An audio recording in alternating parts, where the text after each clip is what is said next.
नमस्कार दोस्तों, आप सभी का हमारे YouTube चैनल पर स्वागत है। आज हम इस वीडियो के माध्यम से जानेंगे कि किसी स्त्री को पुत्र की प्राप्ति नहीं होती है। लिए चलते हैं अपने विषय की तरह। एक समय की बात है जब माता लक्ष्मी भगवान विष्णु से मिलने के लिए जाती है और भगवान विष्णु से कहती हैं, प्रभु मैं आज आपसे 3 प्रश्नों का उत्तर जानने के लिए आई हूँ। तो भगवान विष्णु कहते हैं, हे देवी लक्ष्मी, तुम निश्चिंत होकर अपने तीनों प्रश्नों के उत्तर मुझसे पूछो, मैं तुम्हारे प्रश्नों का उत्तर अवश्य दूंगा। तो प्रश्नों को बताते हुए माता लक्ष्मी कहती है, प्रभु मेरा पहला प्रश्न यह है कि वह कौन सी स्त्री है जिसके भाग्य में पुत्र की प्राप्ति नहीं होती है और वह पूरा जीवन निसंतान ही रहती है। और मेरा दूसरा प्रश्न है, वो कौन सी स्त्री है जो समय से पहले ही विधवा हो जाती है और बिना पति के दुखी जीवन व्यतीत करती है।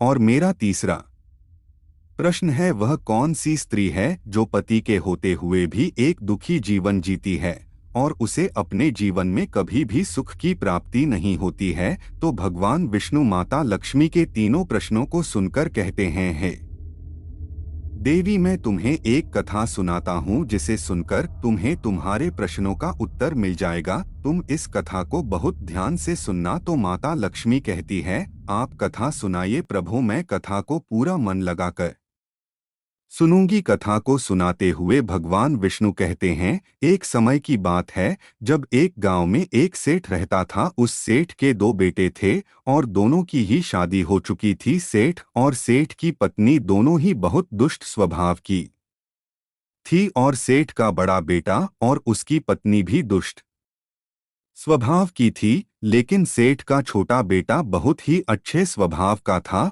और उसकी पत्नी भी बहुत अच्छे स्वभाव की थी और वह अकेले ही घर का सारा काम करती थी और घर में सभी के कपड़े भी धोती थी। इतना सब कुछ करने के बाद भी सेठ की पत्नी और बड़े बेटे की पत्नी हमेशा उसका अपमान करती रहती थी। कथा को आगे बताते हुए भगवान विष्णु कहते हैं, हे देवी लक्ष्मी, सेठ की बड़ी बहू का एक बेटा था, छोटी बहू को एक पुत्री थी। सेठ की पत्नी हमेशा पुत्री को लेकर अपनी छोटी बहू को हमेशा ताना मारती रहती थी। फिर भगवान विष्णु कथा को आगे बताते हुए बोली, हे देवी, अब मैं उस सेठ की छोटी बहू की कहानी तुम्हें अच्छे से समझाता हूँ, क्योंकि उसकी छोटी बहू की कहानी से तुम्हें तुम्हारे पहले प्रश्न का उत्तर मिल जाएगा कि वह कौन सी स्त्री है जिसके भाग्य में कभी पुत्र की प्राप्ति नहीं होती है। तो तुम इस कथा को सुनो। उस सेठ की जो पत्नी थी वह पहले से कि बड़े ही दुष्ट स्वभाव की थी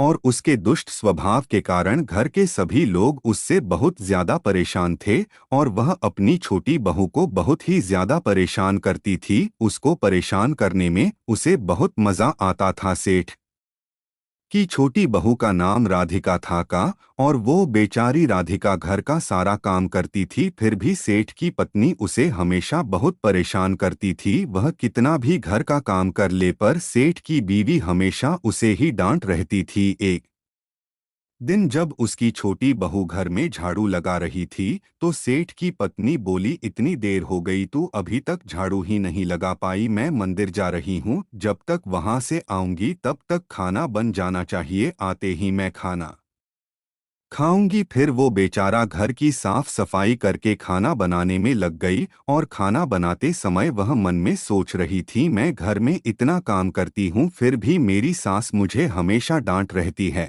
और हमेशा परेशान करती रहती है और कभी भी प्रेम से बात नहीं करती है और घर का सारा काम मुझसे ही करवाती है। राधिका यह सब सोच ही रही थी, तभी दरवाजा खटखटाने की आवाज आई तो उसने सोचा अभी तो खाना तैयार भी नहीं हुआ और लगता है मेरी सासू माँ आज बहुत ही जल्दी मंदिर से लौट आई है। फिर राधिका दरवाजे के पास गई और दरवाजा खोला तो उसने देखा दरवाजे के बाहर एक साधु महाराज खड़े हैं। फिर वह साधु महाराज राधिका से कहते हैं, बेटी मुझे कुछ भोजन करा दो, मुझे बहुत जोर की भूख लगी है। तो राधिका बोली, महाराज मैं आपको भोजन तो करा देती, मगर मेरी सास बहुत दुष्ट स्वभाव की है, वह मुझे बहुत डांट और वह अभी मंदिर गई है, मंदिर से आते ही होंगी। यदि वो आ गई, यदि उन्होंने मुझे आपको भोजन कराते हुए में देख लिया तो मुझे बहुत मारेगी, इसीलिए मैं आपको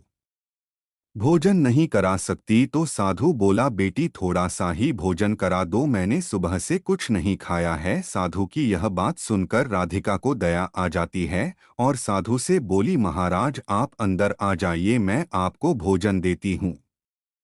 फिर वह साधु अंदर आ जाते हैं और राधिका उन्हें भोजन खिलाती है। अभी साधु भोजन कर ही रहे थे, तभी अचानक राधिका की सास मंदिर से घर आ जाती है और उस साधु को भोजन करते हुए देखकर कहती है, यह मेरा घर है, कोई भोजनालय नहीं जो हर कोई यहाँ आकर भोजन करके चला जाएगा। और तुमने इस साधु को भोजन क्यों दिया? क्या अन्न मुफ्त में आता है जो हर किसी को अपने घर में बैठाकर खिलाती रहती हो? और यह कहकर उस साधु को धक्के मारकर अपने घर से बाहर निकाल दिया और उसका खाना उठाकर बाहर फेंक दिया। फिर राधिका से कहने लगी, तूने इस साधु को भोजन क्यों कराया? अन्न कितना महंगा आता है, तुझे पता नहीं घर के लोग क्या खाएंगे? तो राधिका डरते हुए बोली, साधु बहुत ही भूखा था, इसीलिए मैंने उसे भोजन दे दिया था और मैंने उसे अपने हिस्से का भोजन दिया है, इसीलिए आज मैं भोजन नहीं करूंगी। और तुम इतना गुस्सा क्यों होती हो? भोजन तो मैंने उसे अपने हिस्से का दिया है। यह सुनकर उसकी सास ने गुस्से में आकर राधिका को भी धक्के मारकर घर से बाहर निकाल दिया। जा, अब तुझे भी इस घर में रहने की जरूरत नहीं है और अब कभी भी मेरे घर में मत आना। फिर राधे का दरवाजे पर बैठकर रोती है, किंतु उसकी सास ने दरवाजा नहीं खोला और फिर राधिका ने सोचा यहाँ से अपने मायके ही जाना पड़ेगा। फिर वो अपने मायके जाने लगती है तो बीच रास्ते में एक घना जंगल पड़ता है। राधिका भूख प्यासी अपने मायके जा रही थी, तभी बारिश होने लगती है। फिर राधिका वहीं जंगल में एक पेड़ के नीचे बैठ जाती है, लेकिन फिर भी बारिश की बूंदें उस पर गिरती रहती हैं और वह भीगने लगती है। तो उसे एक और पेड़ दिखा जो काफी बड़ा था, तो वह बारिश से बचने के लिए वो उस बड़े से पेड़ के नीचे जाकर बैठ गई और रोने लगी। तभी उसे एक संत मिले। संत ने कहा, बेटी तुम क्यों रो रही हो? तो राधिका ने संत को सारी बात बताई। तो संत ने कहा, वो लोग तुम्हें इसीलिए परेशान करते हैं क्योंकि तुम्हें अभी तक पुत्र की प्राप्ति नहीं हुई है, लेकिन तुम चिंता मत करो, मैं तुम्हें एक पर्ची देता हूँ जिसमें पुत्र प्राप्ति का उपाय लिखा है। फिर संत ने उसे एक पर्ची दी और कहा, इसमें लिखे उपाय को यदि तुम पूरी निष्ठा से करो हो तो तुम्हें पुत्र की प्राप्ति अवश्य होगी। और फिर इतना कहकर वह संत वहां से चले गए। फिर राधिका अपने मन में सोचने लगी, यदि मुझे भी पुत्र हो जाएगा तो मुझे भी ससुराल में बहुत सम्मान मिलेगा और मेरी सास मेरी बहुत इज्जत करेगी। राधिका यह सोच ही रही थी कि बारिश बंद हो गई तो उसने पर्ची को खोला और पढ़ा तो उसमें लिखा था, पुत्र प्राप्ति के लिए स्त्री को हमेशा अपने पति के बाएं ओर सोना चाहिए। और पर्ची में आगे लिखा था, मासिक धर्म शुरू होने के प्रथम 4 दिवस में स्त्री और पुरुष के मिलन से पुरुष रोग को डोट प्राप्त होता है, इसीलिए मासिक धर्म के प्रथम 4 दिन पति पत्नी को मिलन नहीं करना चाहिए तथा मासिक धर्म के 5वें दिन मिलन से कन्या की प्राप्ति होती है और छठे दिन मिलन से पुत्र की प्राप्ति होती है और 7वें दिन मिलन से बंध्या पुत्री होती है। और फिर उस पर्ची में लिखी सारी बातें पढ़कर राधिका अपने मन में सोचने लगी, अब मैं इसी जंगल में रहूंगी। फिर वह जंगल में ही कुटिया बनाकर रहने लगी। फिर उसका पति उसे ढूंढते हुए उसी जंगल में राधिका के पास पहुंचा और उससे कहा, तुम घर चलो। तो राधिका ने अपने पति को वह पर्ची वाली सारी बात बताई और कहा, अब मैं यहीं रहूंगी जब तक मुझे पुत्र की प्राप्ति नहीं हो जाती। यह सुनकर उसका पति भी उसी के साथ जंगल में रहने लगता है। और फिर राधिका ने अपने मासिक धर्म के दौरान मासिक धर्म की 10वीं रात्रि में अपने पति के साथ मिलन किया और वह गर्भवती हो गई। फिर वह सुबह स्नान करके राधिका पूजा पाठ करने के लिए बैठी हुई थी, तभी उसका पति लकड़ी काटने के लिए चला गया। फिर भयंकर तूफान आया जिससे उसकी झोपड़ी उड़ गई और भारी बारिश होने लगी। और बारिश से बचने के लिए राधिका उसी बड़े से पेड़ के नीचे जाकर बैठ गई और उस पेड़ पर दो राक्षसी रहती थी जो इस समय बाहर गई हुई थी। और थोड़ी ही देर बाद वो दोनों राक्षसी उस पेड़ पर आकर बैठ गई जिसके नीचे राधिका बैठी हुई थी। फिर वो राक्षसी आपस में कहने लगी, चलो सोने के टापू पर चलते हैं। तो दूसरी कहने लगी, पर चलेंगी कैसे? तो पहली राक्षसी बोली, इसमें कौन सी बड़ी बात है, इसी पेड़ को अभी उड़ा देती हूँ, इसी से चलेंगे। इतना कहकर वह दोनों राक्षसी उस पेड़ पर बैठकर सोने की टापू की तरफ निकल लेती है।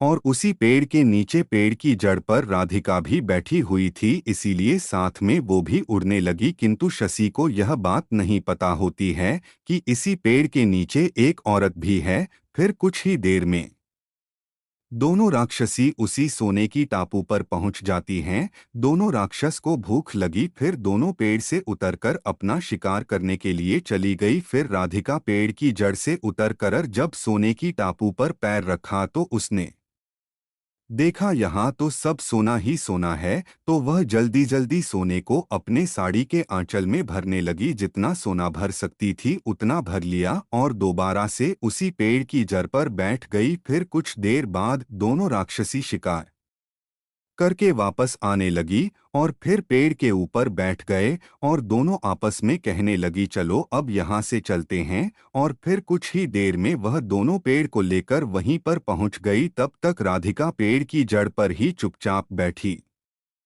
रही जब तक वह दोनों राक्षसी वहां से चली नहीं गई। अब भगवान विष्णु कहानी को आगे बताते हुए कहते हैं, हे देवी, इस कहानी को ध्यान से सुनना, क्योंकि यहीं से आपको पता चलेगा कि किस स्त्री के भाग्य में पुत्र की प्राप्ति नहीं होती है। तो माता लक्ष्मी कहती है, जी प्रभु। तो भगवान विष्णु कहते हैं, कुछ देर बाद दोनों राक्षस वहां से चली गई और फिर राधिका उस सोने को लेकर पेड़ की जड़ से आगे आ गई और सोचने लगी, यह सारा सोना लेकर मैं अपने घर जाऊंगी और मेरी सास इतना सोना देखकर खुश हो जाएंगी और मुझे परेशान करना बंद कर देंगी और मुझसे घर का काम भी नहीं कराएंगे। राधिका यह सोच ही रही थी, तभी उसका पति भी जंगल से लकड़ी काट कर आ गया और राधिका से कहने लगा, इतना सारा सोना तुम कहाँ से लाए? तो राधिका ने उसे राक्षसी वाली सारी बात बताई और कहा, अब हम घर चलते हैं। तो उसका पति बोला, ठीक है। फिर दोनों घर के लिए चले जाते हैं और घर जाकर राधिका ने अपनी सास को सारी बात बता दी और सारा सोना उसे दे दिया। फिर इतना सारा सोना देखकर उसकी सास बहुत खुश हुई और उसे पूछने लगी कि तुम इतना सारा सोना कहाँ से लाई हो? तो राधिका ने अपनी सास को राक्षसी वाली सारी बात बता दी। फिर उसकी सास ने सारा सोना ले लिया और उसके बाद राधिका से कहने लगी, इतने सोने से क्या होगा? जब वहां पर बहुत सारा सोना था तो तुझे और ज्यादा सोना लेकर आना था, इतना थोड़ा सोना लेकर क्यों आई है? तो राधिका बोली, माँ जी, इतना सारा सोना तो है, लाती तो क्या होता? तो उसकी सास बोली, तुझे और ज्यादा सोना लाना था जिससे हमारी सात पुश्ते बैठकर खाती, फिर भी सोना खत्म ना होता। अब तू देख, इस बार मैं जाऊंगी और बहुत सारा सोना लेकर आऊंगी। तो राधिका ने कहा, नहीं माँ जी, आप वहां मत जाओ, वहां जान का भी खतरा है। तो सास बोली, नहीं, मैं तो जाऊंगी और बहुत सारा सोना लेकर आऊंगी। और इस प्रकार उसकी सास ने उसकी बात नहीं मानी और उसी जंगल में पहुंच गई और उसी पेड़ के नीचे जाकर बैठ गई जहां पर कुछ दिनों पहले रा बैठी हुई थी। तो उसे राक्षसी उड़ाकर सोने के टापू पर ले गई। फिर कुछ देर राधिका की सांस पेड़ की जड़ पर बैठी रही और थोड़ी ही देर में वह दोनों राक्षसी वहां आई और उसी पेड़ पर आकर बैठ गई। फिर एक राक्षसी कहने लगी, आज सोने के टापू पर नहीं, आज नदी के किनारे चलते हैं, वहां पर मछलियां खाएंगे। और इतना कहकर पेड़ को लेकर नदी की तरफ चल देती है। तभी उसकी सांस एकदम से भूल पड़ी, तुम दोनों पेड़ को लेकर सोनेटा पर क्यों नहीं चलती तभी उन दोनों की नज़र उसकी सांस पर पड़ी और उसकी सांस सोचने लगी, ये मैंने क्या बोल दिया, अब तो यह राक्षसी जान जाएंगी कि पेड़ पर कोई और भी है। फिर उन दोनों ने देखा कि उस पर तो एक स्त्री बैठी हुई है। तो दोनों ने पेड़ को बहुत जोर से हिलाया, जिसके कारण उसकी सांस पेड़ से नीचे गिर गई और उसकी मौत हो गई। उसके बाद जब उसके घर वालों को उसकी मौत का पता चला तो सभी लोग वहां पहुंच गए और राधिका कहने लगी, मैंने सासू माँ को समझाया था कि वहां तुम मत जाओ, फिर भी वह वहां सोने की लालच में चली गई। अब इनकी लालच का फल इन्हें मिल गया। दोस्तों, कहानी को आगे बताते हुए भगवान विष्णु कहते हैं, इस तरह उसकी सास की मौत हो गई। इसीलिए हमें लालच नहीं करना चाहिए। और फिर कुछ समय के बाद राधिका को एक पुत्र हुआ और पुत्र प्राप्ति के बाद राधिका बहुत खुश थी और उसने अपने घर में एक दावत रखी, जिसमें उसने बहुत से पंडितों और संत महात्माओं को डोट अपने घर पर भोजन कराया। फिर भोजन करके सभी संत महात्माओं ने उसे बहुत आशीर्वाद दिया और उधर सेठ के बड़े बेटे की बहू, जो हमेशा पुत्र को लेकर ताने मारा करती थी, उसका मुंह हमेशा के लिए बंद हो गया। फिर भगवान विष्णु माता लक्ष्मी से कहते हैं, मेरी कथा समाप्त हुई, अब मैं तुम्हें तुम्हारे प्रश्नों के उत्तर देता हूँ। तुम्हारा पहला प्रश्न था, कौन सी स्त्री के भाग्य में पुत्र की प्राप्ति नहीं होती है और वह पूरा जीवन निसंतान रहती है। तो जो स्त्रियां संत द्वारा दिए गए पर्ची में लिखी बातों के विपरीत कार्य करती हैं, उनके भाग्य में पुत्र की प्राप्ति नहीं होती है। और जो स्त्रियां अपने पति का आदर नहीं करती हैं और हमेशा उनसे लड़ती झगड़ रहती हैं और अपने पति से हमेशा नाराज रहती हैं, उनके भी भाग्य में पुत्र की प्राप्ति नहीं होती है। इसीलिए प्रत्येक स्त्री को अपने पति का आदर सम्मान करना चाहिए। और तुम्हारा दूसरा प्रश्न था कि वह कौन सी स्त्री है जो समय से पहले ही विधवा हो जाती है और बिना पति के एक दुखी जीवन जीती है। तो समझ लो, जो स्त्रियां पति के होते हुए भी मांग में सिंदूर नहीं लगाती हैं और ना ही मंगलसूत्र पहनती हैं और जहां भी जाती हैं बिना सिंदूर और बिना मंगलसूत्र के जाती हैं, तथा पति के कहने पर भी उसकी बात नहीं मानती हैं, जो पराये मर्दों के साथ संबंध बनाती है, तो ऐसी स्त्रियां समय से पहले ही विधवा हो जाती हैं। इसीलिए एक शादीशुदा स्त्री को पतिव्रता जीवन जीना चाहिए और अपने पति के अलावा पराये मर्दों को नजर उठाकर भी नहीं देखना चाहिए। और तुम्हारा तीसरा प्रश्न था कि वह कौन सी स्त्री है जो पति के होते हुए भी एक दुखी जीवन जीती है और उसे अपने जीवन में कभी सुख की प्राप्ति नहीं होती है। यह वह स्त्रियां हैं जो सुबह देर तक सोती रहती हैं और जो सुबह 8 या 9 बजे के बाद उठती हैं और बिना स्नान किए ही भोजन बनाती हैं और पूजा पाठ भी नहीं करती है। कहीं भी जाना होता है अपने पति की बिना आज्ञा के चली जाती हैं, पति के मना करने पर भी नहीं मानती हैं, पति की एक भी बात नहीं मानती हैं। तो ऐसी स्त्रियों के जीवन में कभी सुख की प्राप्ति नहीं होती है और हमेशा दुखी जीवन जीती है। इसीलिए एक पतिव्रता स्त्री को हमेशा चरित्रवान रहना चाहिए और सुबह उठकर स्नान आदि करके पूजा पाठ करके फिर भोजन तैयार करना चाहिए, जिससे घर में धन की कमी नहीं रहती है, जिससे माता लक्ष्मी प्रसन्न होती है।